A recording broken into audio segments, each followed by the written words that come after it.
Hi, everyone. Hi. Welcome to another episode of The Juice by Sproutly. This week, you can tell we have actual juice here. And if you want yours to be featured in our next episode, send an email to us at community@sproutly.africa. Now, Pierre, I see you're looking very cozy there. Thank you. Very comfy. It is a lot doing and it's perfect. And the weather has been beautiful. I mean, we're really lucky here in Lekki. We are. Yes, we're having free barley experience. Oh, yeah. Water everywhere. Do you understand? I heard now is the best time to make a boat investment. I mean, they're warning us, memes online that telling us it's time for you guys to build a Noah's Ark. Right. One day the water will come and carry them. Or if you're a lady like me on a budget, you can have customized rain boots. Business idea.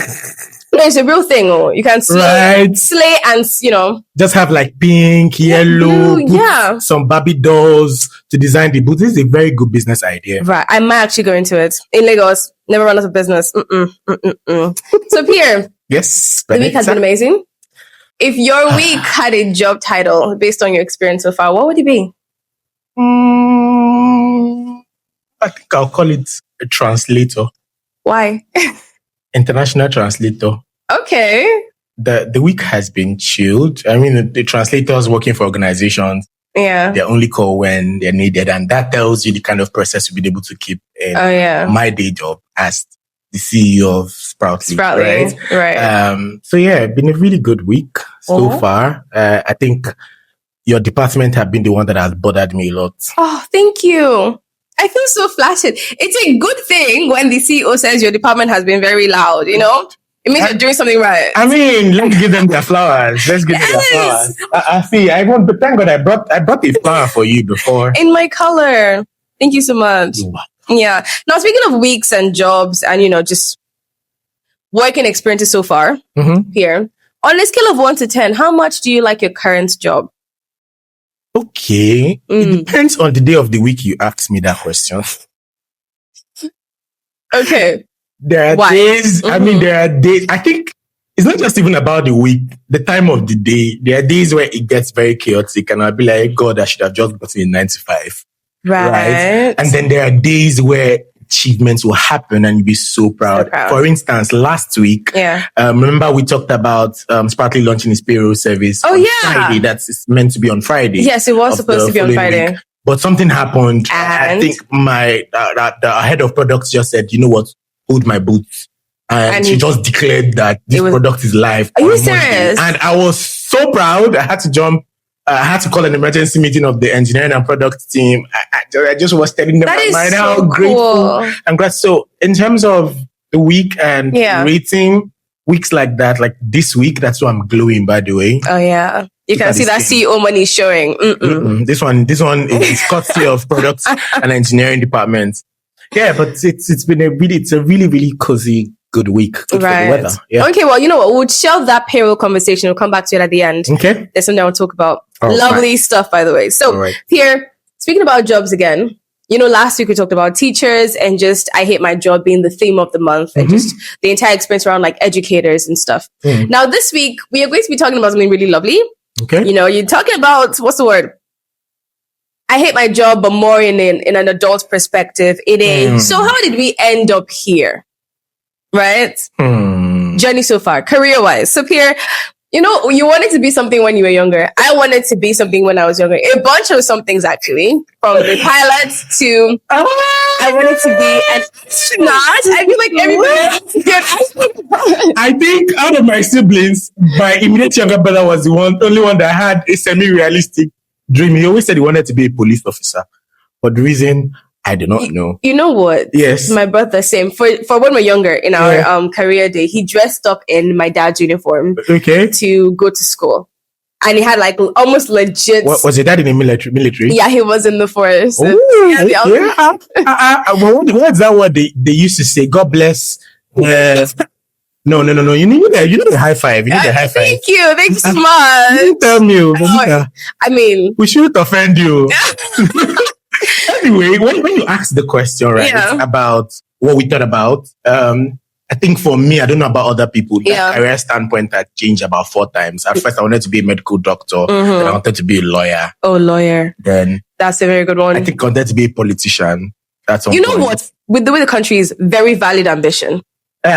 Very valid ambition. If you want, please, I'm already a leader in my community and literally sucking my blood.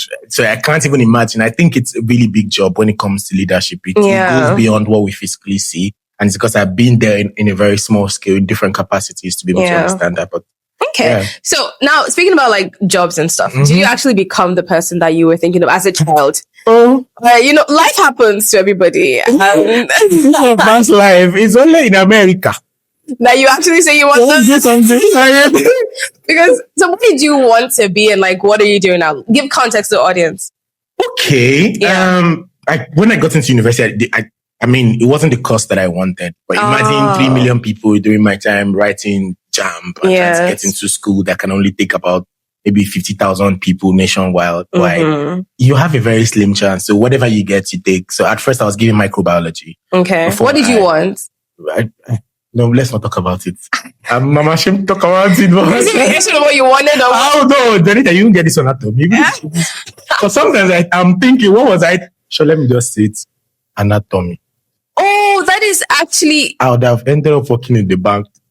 Microbiology. My friend studied anatomy. He talked about how it scarred him. Right now, I think he's going into psychology for like his master's. Oh, because he said he worked with so many cadavers. He doesn't want that as a job. I did psychology, by the way. Oh yeah, that's so true. Yeah, that's why I had to switch from the microbiology to that. I think it has played a very big role for me. Yeah. Building out the company, building out several businesses, because people don't talk about it enough, but the hardest thing to manage is not actually the business. It's the people, right? So if you're able to manage people properly, you're able to build a thriving business. So it has really, really helped so far. But I won't say it's the same for so many others who studied the same thing who are in my field. A lot of them passing through different things. Yeah, well, I was trying to get into uni for law. Oh, you're a very fine lawyer. I would have been an amazing Benita. You know the old Benita. If you promise something, Benita would bring out receipts for you. I always so you would have made a very fine lawyer. Right? Yeah. And then I got too late, though. International. No, I don't want to anymore. And then I got international studies and diplomacy. Okay. And right now I would say diplomacy is more my thing than like actual law. I think you do a very good job at Thank you very much. Thank you. Yeah. I mean, so do that. So, at what point did you even realize that, okay, look, what I want to do doesn't seem like feasible and like I would have to make it great change? Because you started with wanting anatomy and then now you are heading an ed tech company, right? I'm in communications right now and I started with wanting law. So like at what point did you realize like this might not be it for me? And like, what was the whole... Were you ready for the shift? I think Nigeria would actually Nigeria has supernatural power to shift destinies, right? You can start off with saying you want to do this particular thing, but then when reality hits you, you look for your daily bread. Do you understand? I mean, so that's basically my own story. But I knew that I didn't want to work for anyone. Yeah. But I knew that I also needed the prerequisite experience. So I even started building a lot of experience that shaped what I am today, leading a fintech company and an edtech company, because I have background in finance. Yeah. And then you remember in the last episode, I talked about how I started out as a teacher. So I understand the rudiments of how a school functions, even if it was at a small scale. And even when I was in university, I also do help out with administrative stuff, like the Senate building houses. So I was doing things already. Yeah. But I didn't know that I would end up owning a fintech company or running a fintech company. Oh, okay. That makes sense. That makes sense. I think for me, the most shocking part of the entire thing is working with kids. Okay. Now, when I was a teenager, fresh out of uni, I did a lot of things. Okay. You're going to find out some of the random things I did. I think I'm excited. And then my sister was talking to me. She has a company for kids. Okay. And then an editor company. And she's like, it's an entertainment company actually. And then she was talking to me like, I want you to be like my comms person, PR, handle me. I'm like, yeah, I can do that. But I don't think I ever want to work with kids or any children's things because I don't think my life is going in that direction. But look at you. Every 360 degree of your life, you're basically not working with kids. And she was like, never say never. Now I work here. Okay. And every day I'm brainstorming how to communicate our amazing products to families to help their children, help teachers, help community. And I'm like, who would have thought? I mean, nobody would have thought. That's why I said the will help you shape your destiny. It really, the right path. And then you find yourself doing it, actually enjoying it. Yeah, so you know what? Speaking of jobs. Okay. Speaking of jobs, what would you say like your current job has taught you so far? Like one lesson that you just would say like stuck with you? I think it's resilience. And I think the resilience is significant to even the theme of today's podcast, which is I hate my job. Yeah. Like when come rain, come sunshine, you're doing what you love or what you perceive can make a significant difference. And I've also learned that from this resilience, right? Impact is very, very important in every area of your life. Everything you find yourself, you do it to excellence, impact, and have that strong resilience to keep going on no matter what. So essentially, resilience. Yeah. Okay. Resilience. I like that. Now, I spoke to somebody recently and she is currently a writer and she wants to branch out into like tech and she's like learning courses and stuff. And then she's in her 20s and she was talking to me about how she feels like she's wasted a lot of time. Okay. And my answer was like, babes, look, nothing is ever as planned. Nothing's ever as planned. There's always time to change up. Okay. Always time to reinvent yourself. Do you think there's always time for that? Or do you think there's a point where you get in your career and you're like, you know what? I've already come here this far, I'm this old, and like I think it's time to just maintain this pace because I don't think there's time to start afresh somewhere else. Would you say there's time for that? I think that one of the things that people fail to understand is that in every experience you have, there is a lesson to be learned there, and there is something that just goes on with you. I take my life as an example. So many phases that I've passed through in terms of career, trying to build myself, they became very, very handy with what I was doing today. I mean, public speaking, I was doing it as a kid. And look at me now. I'm in front of a mic in a podcast hosted by Benita called The Juice by Sproutly. The little things would basically and essentially help you grow. So do not despise them. And if she's just trying to discover herself, let her try to find out what are the best things that she can actually do from what she currently has. Because ensuring that you have that consistency, that passion towards anything you're doing and pushing it, right, could come in handy. That experience will teach you a lot. Yes. And speaking about jobs, right, there is this data that came out recently about 1.9 million candidates registering for the WAEC for 2026. And I often wonder, I said, how will all of these kids, right? Okay, there's another data that showed that over 2.2 million registered and wrote the UTME post. 2.2 million. Yeah. In 1 year. That's a lot. And our universities, I'm sure that they have, the tertiary institution don't have capacity. They don't have capacity. Yes. They don't have the capacity. I was just researching, trying to find out for these kids that wouldn't get into the university on time, what is the other way they can actually get something, especially for the gap year that they're going to experience? Because whether you like it or not, if you can't afford the private universities, you need something else. Of them. Yes. And then I stumbled upon something. I'm applauding the government for this because whilst we're also trying to promote the formal education sector, yes, Sparkly is built for all, and we're also trying to promote the informal education. Now, listen sector. To this. Now, the government started something through the TVET education. Okay.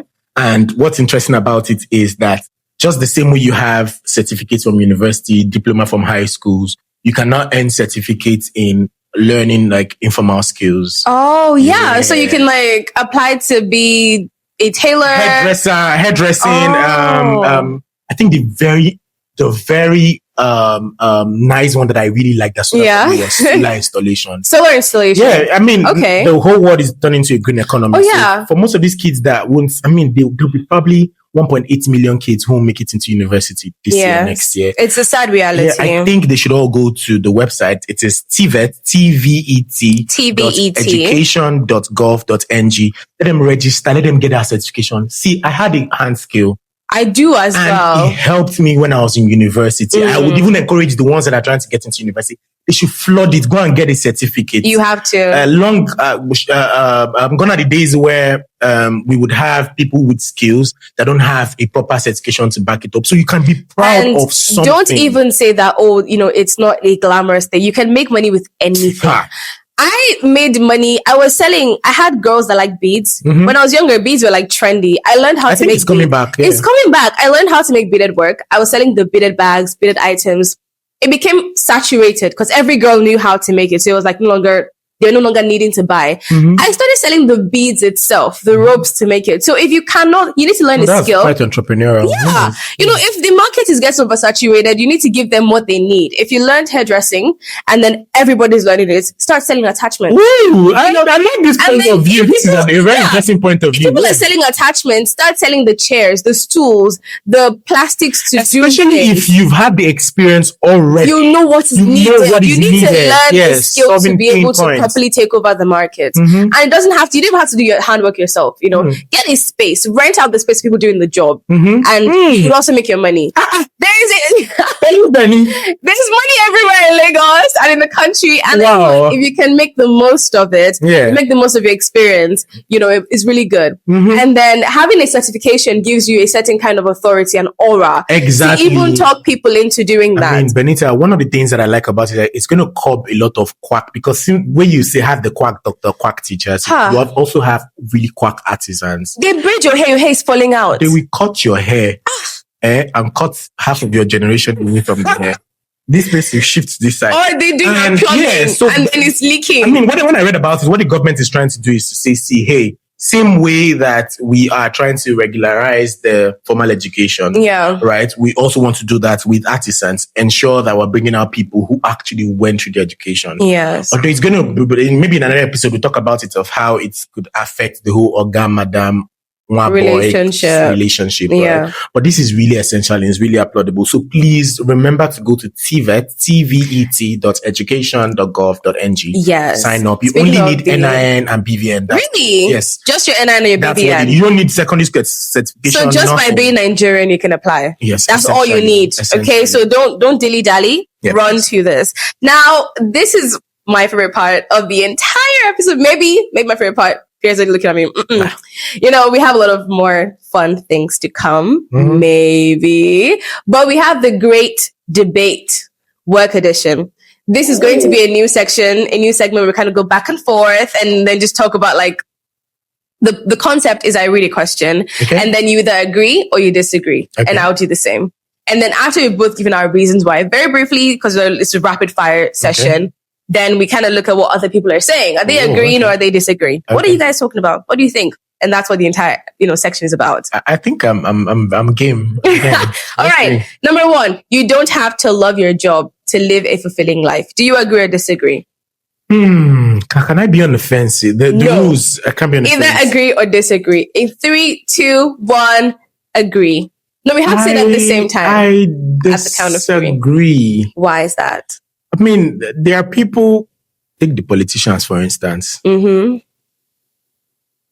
did not fulfill. Are they not making it? And that's what I'm saying. You don't have to love your job. You agree? Oh, okay. I think I missed the question. Yeah. All right. So yes. I mean, you don't have to love your job. You don't have to love your job. I feel like, money can buy you a certain kind of happiness, realistically speaking. So if your job is one that's giving you enough that you are stable, without the love for it, you can actually be fine somehow. Fun fact, 67% agreed and 33% disagreed. So they are on this. I think I would have just stayed in the fence. Maybe if you ask me this question on a Sunday, I would have a different response. Okay. Are you ready? So now when I say 3, 2, 1, we both said that at the same time. Okay. Passion is overrated. Pay the bills first.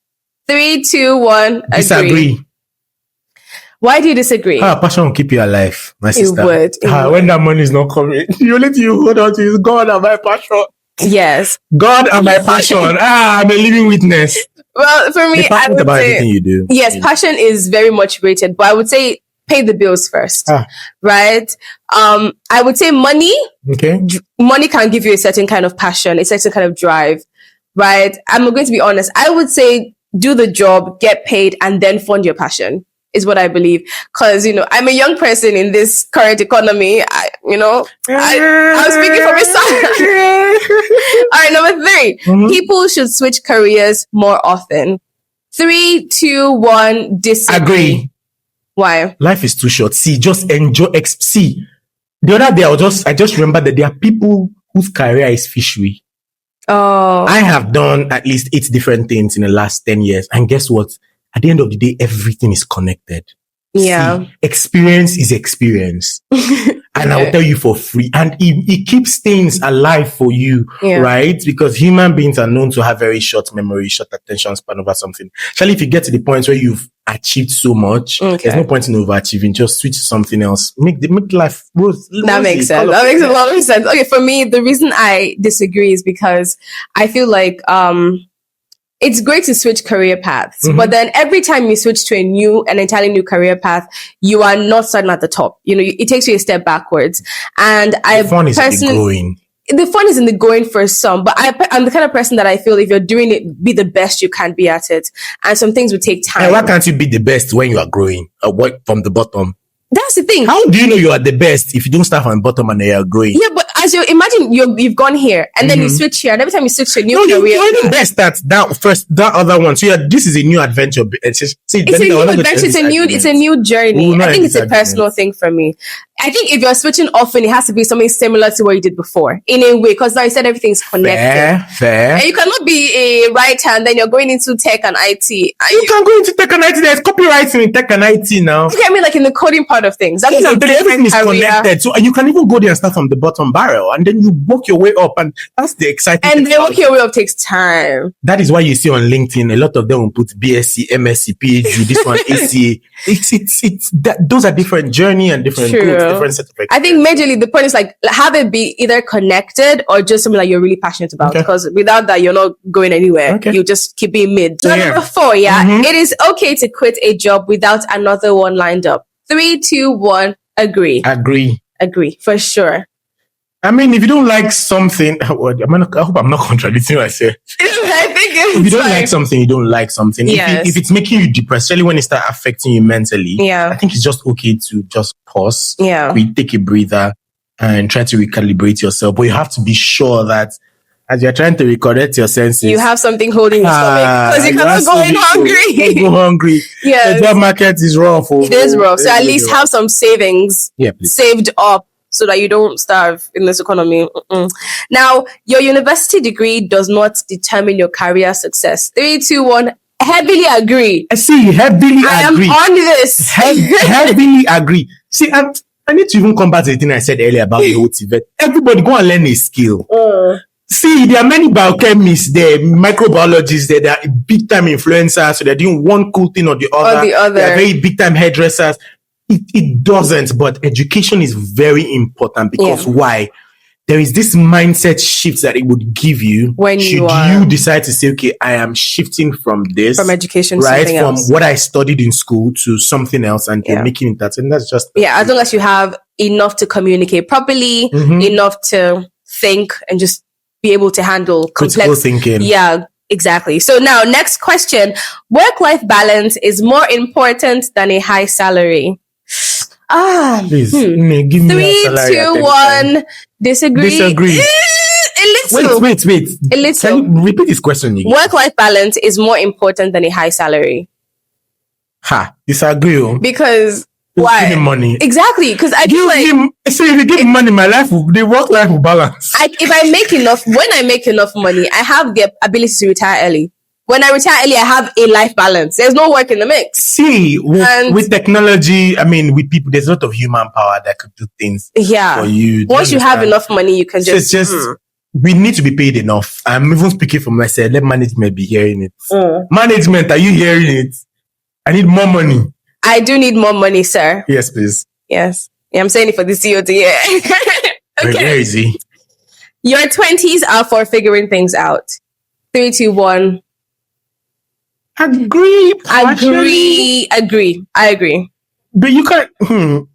My brother and my sister, if you are below the age of 25, let your figuring out stop at 25, because anything you don't achieve from age 25 to 30, see, you're going to have a lot of problems in your 30s. Not when your back start paining you. Start trying to figure out life. Maybe like your early 20s. People will take you as someone who is unserious. So you need to figure out really early and start working, start building the blocks. I read somewhere that anything you don't achieve, if you don't lay your foundation in your 20s, see, you are basically setting yourself up for failure in your 30s. Yeah, just your 20s, know what you're doing. Like, figure it out. Even if you banks, for instance, small. you know that banks, right? Yeah. They'll tell you that they like hiring people from age 22, 23. Oh. Yeah, so if you're 30 and you've not figured that, I want to work in the finance industry. And you've not even started educating yourself in the process. Alpha generation. My darling. So you don't want to do that. Speaking of generations, right? Okay. Today's generational students are harder to teach than the previous generations. 3, 2, 1, agree. Disagree. Agree. Well, disagree. No, you need to be clear on the generation. Is it Alpha generation or Gen Z? Gen Zs, today's students. I would say Gen Zs are harder to teach. I disagree. Don't have Gen Z in school. I think most of them are finishing junior secondary school. Or are you talking about both tertiary institution? Yeah, today's students. Let's just say students. I think they had more difficulty. At least we know. No, I would say I disagree. I agree that they're harder to teach. I had a reason for agreeing. We had respect. Not respect. We're brought up with a lot of fear. The reason I'm saying disagree is because now previous generations have this thing where they feel like they know, right? And they're not willing to learn. A lot of the time they're not willing to learn. Take your time. We are willing to learn, please. I'm a millennial.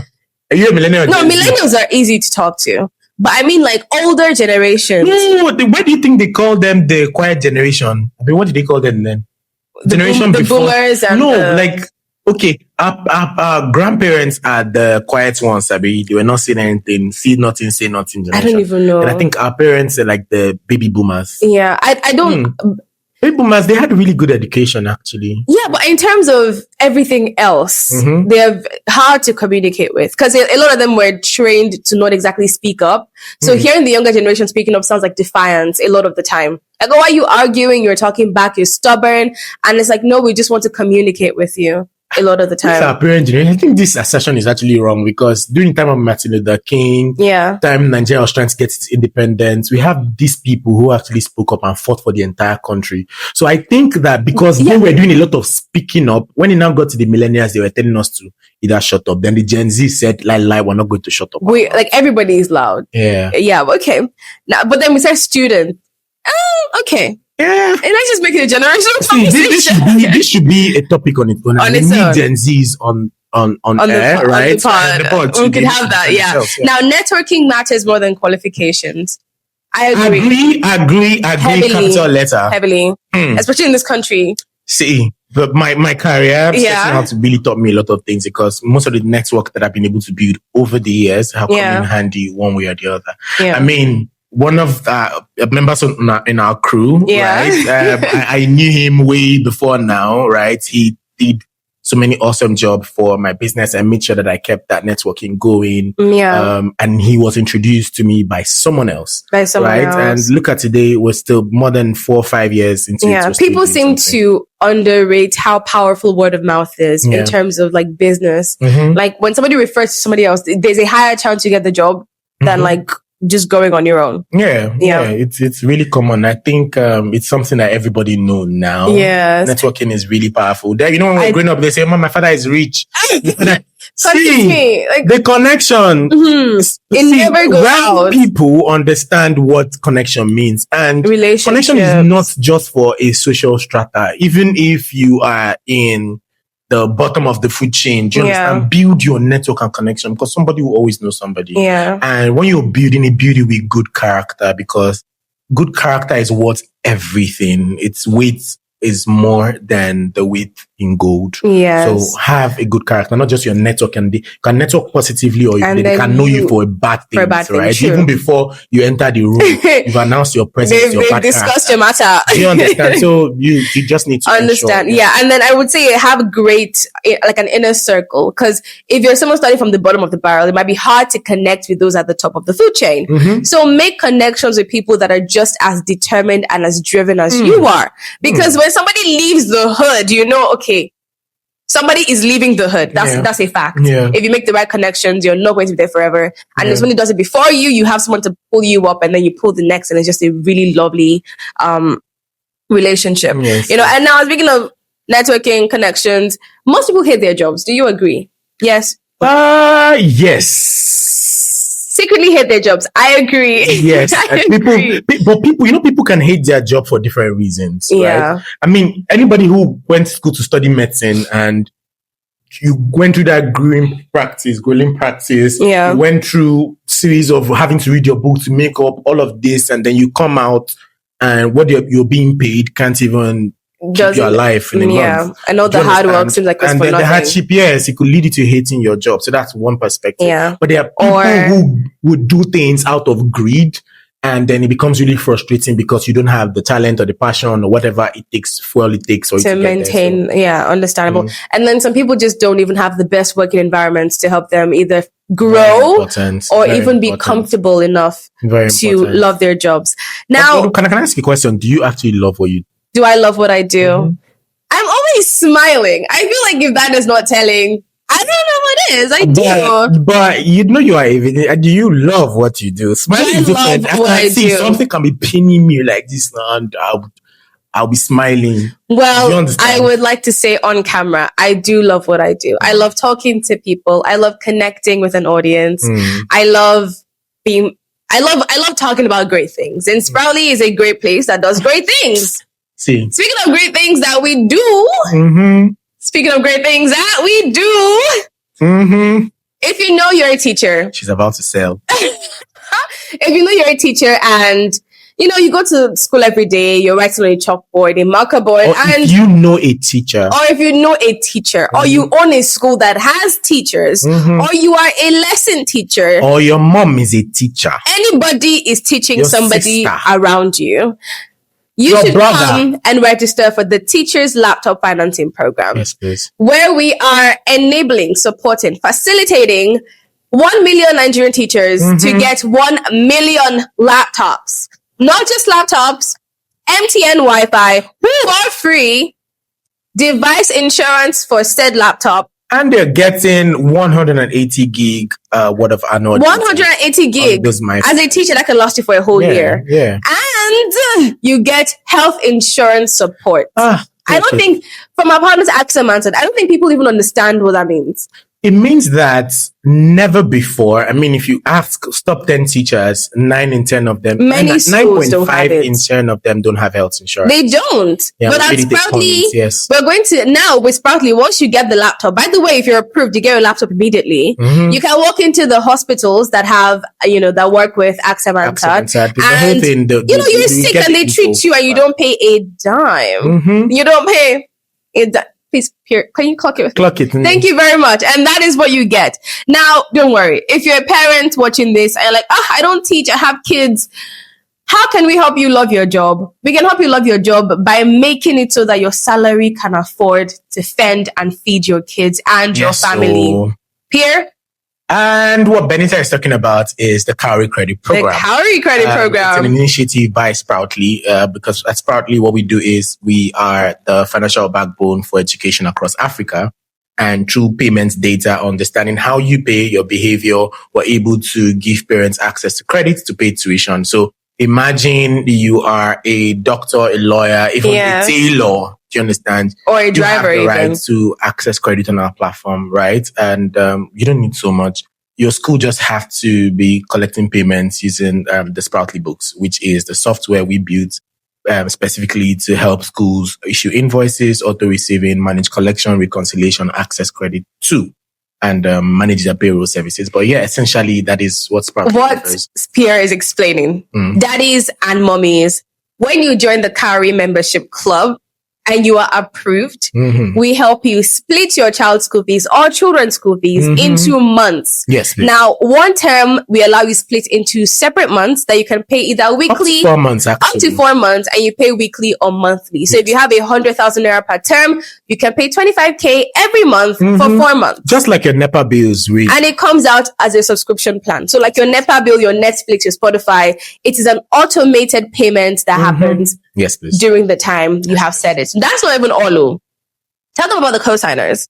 Okay, so it takes a village to actually raise a family. So we have the co-signers. A co-signer could be your spouse, right? Your uncle, your aunt, anybody who wants to contribute to paying. So the way it works is that if there's a 25,000, just like Benita said, and say one person wants to take 20,000 in automatic subscription monthly, the next person who is your co-signer could take the 5,000 that is left. So you can split the whole it. thing, yes, like 30%, 70, or 50%. However you want it. And then both of you get to pay that weekly or monthly for the school fees. Yes. Now, I think this is so sad. I'm almost emotional. We're at the end of the episode. But we'll be back here again. Yes, and if you want to send out stories, we can read it out aloud in our next episode.